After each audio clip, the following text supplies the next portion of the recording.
할렐루야.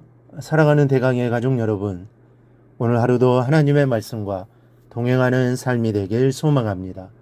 오늘 함께 나눌 하나님의 말씀은 마태복음 27장 45절에서 54절 말씀입니다. 제6시로부터 온 땅에 어둠이 임하여 제9시까지 계속되더니 제9시쯤에 예수께서 크게 소리질러 이르시되 엘리 엘리 라마 사박다니 하시니 이는 곧 나의 하나님 나의 하나님 어찌하여 나를 버리셨나이까 하는 뜻이라. 거기 섰던 자 중 어떤 이들이 듣고 이르되 이 사람이 엘리야를 부른다 하고 그 중에 한 사람이 곧 달려가서 해면을 가져다가 신 포도주에 적시어 갈대에 꿰어 마시게 하거늘 그 남은 사람들이 이르되 가만두라 엘리야가 와서 그를 구원하나 보자 하더라. 예수께서 다시 크게 소리 지르시고 영원히 떠나시니라. 이에 성소 휘장이 위로부터 아래까지 찢어져 둘이 되고 땅이 진동하며 바위가 터지고 무덤들이 열리며 자던 성도의 몸이 많이 일어나되 예수의 부활 후에 그들이 무덤에서 나와서 거룩한 성에 들어가 많은 사람에게 보이니라.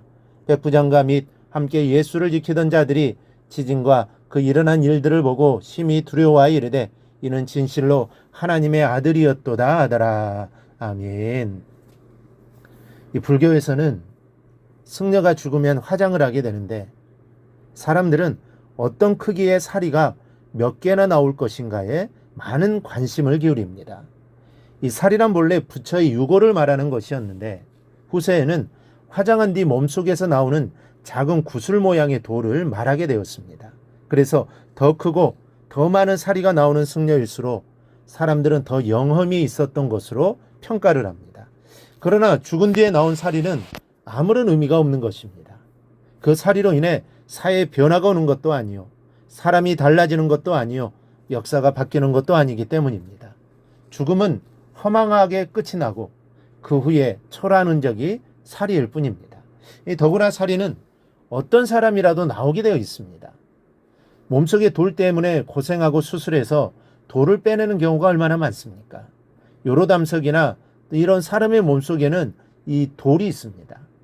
몸속에 돌이 생기는 원인을 알 수 없는 경우도 있고 먹는 음식 때문에 생기는 경우도 있고 다이어트를 무리하게 하다가 생기는 경우도 있습니다. 어떤 경우든 사람을 승려들처럼 화장을 하면 누구라도 돌이 나오게 되어 있습니다. 그것은 불교에서는 사리라고 할 뿐입니다. 사리가 나왔다고 그 사람이 경건하게 산 것도 아니고 그 죽음이 영험이 있는 것도 아닙니다. 하지만 우리 주님의 죽음은 사리 같은 것으로 판단하는 그런 것과는 전혀 달랐습니다. 다 이루었다라는 말씀으로 운명하셨을 때 여러 가지 역사들이 나타나 사람과 사회, 인류와 역사에 변화를 주었습니다. 먼저는 성소의 휘장이 위로부터 아래까지 찢어졌습니다. 죄로 인한 하나님과 사람 사이에 생긴 벽이 인류 역사의 비극의 원인입니다. 하나님과 관계가 끊어진 사람은 하나님으로부터 온갖 좋은 것을 받아 누리는 통로를 잃고 긴 세월을 신음하며 살아왔는데 그 하나님과 사람 사이의 단절의 상징이 바로 성전의 휘장입니다. 죄의 문제를 해결하지 못한 인류는 하나님 앞에 설 수가 없었습니다. 죄를 가지고 거룩하신 하나님을 배우는 것은 곧바로 죽음을 의미했기 때문입니다. 그러나 하나님과 우리 사이를 가로막고 있던 이 죄를 예수님께서 대신 지시고 죽으심으로 하나님과 우리의 관계는 완전히 회복되었고 단절의 상징이던 그 휘장은 주님의 죽으심과 함께 위에서 아래로 갈라져 버렸습니다.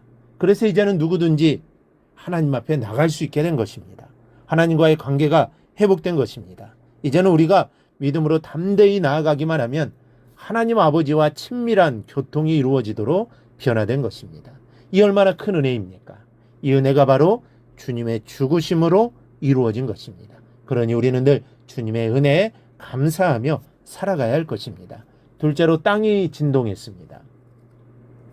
이 땅이 진동한 지진은 단순한 지진이 아니라 예수님의 죽으심으로 인해 앞으로 일어날 큰 역사를 예고한 지진이었습니다.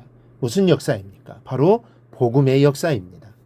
물론 자연적인 현상으로 일순간적인 지진이 발생한 것이었지만 이 지진은 세계 역사의 지각 변동을 의미하고 있었습니다.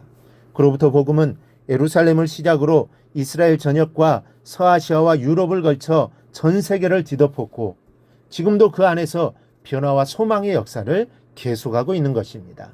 셋째로 무덤이 열리고 자던 성도들이 많이 일어났습니다. 예수님께서 생전에 죽은 자들을 살리신 일은 3번입니다. 나사로와 회당장의 딸과 과부의 아들입니다. 그러나 예수님께서 운명하셨을 때 죽어 무덤 속에 있던 사람들이 살아나는 역사가 또다시 있었음을 오늘 본문은 기록합니다. 이 사람들의 부활은 모두 불완전한 부활입니다. 왜냐하면 다시 죽었기 때문입니다. 그러나 이 징조를 통해 하나님께서 우리에게 부활이 있다는 것과 그 소망을 확실히 알 것을 말씀하시는 것입니다. 주님 다시 오실 때 우리는 완전한 부활로 나올 것입니다. 오늘 본문에 살아났다가 다시 죽는 그런 부활이 아니라 이제는 영원히 죽지 않는 몸으로 부활할 것입니다. 이 사실을 우리에게 알려주기 위해서 주님의 죽으심으로 인해 사람들이 다시 살아난 것입니다. 기독교의 부활의 소망이 없다면 한낱 세상의 종교와 다를 것이 없을 것입니다. 하지만 우리에게 죽음은 죽음으로 끝나는 것이 아닙니다. 죽음 이후에 주님이 다시 오시는 날 부활이 있을 것입니다. 우리는 이 사실을 굳건하게 믿고 신앙생활해야 하고, 그래야 이 세상에서 어떠한 어려움과 고난을 당해도 담대할 수 있고 이겨나갈 수 있는 것입니다. 그러므로 예수님의 죽으심은 죽음으로 끝난 것이 아닙니다. 오히려 그 죽으심으로 인류의 문제들을 해결하시고 큰 변화의 불씨를 던져놓으셨습니다. 오늘 주님이 죽으시는 본문을 통해 무엇을 느끼십니까? 우리의 죽음도 이뤄야 한다는 것입니다. 어떤 이들은 돌아간 후에 깨끗이 못해 자식들이 재산 분쟁에 휘말리는 등 욕이 되는 경우가 적지 않습니다. 그러나 우리는 주님과 같아야 합니다. 죽은 후에 오히려 더 큰 생명의 역사가 나타나는 성도가 되기를 바랍니다. 죽은 후에 사람들이 이 땅에서의 삶을 기억하며 나도 그분처럼 살아야겠다는 말을 들을 수 있는 여러분이 되시기를 바랍니다. 그러면 우리는 이 세상을 잘 산 것입니다. 주님의 죽음으로 인해 복음이 확장되고 우리가 구원받았듯이 나로 인해 많은 사람들이 주께로 더 나아오는 역사를 이루어 나가는 저와 여러분이 꼭 되기를 주님의 이름으로 축원합니다. 오늘 묵상한 말씀을 굳게 잡고 삶으로 실천하며 살아내는 대강의 모든 성도들이 되기를 축복합니다.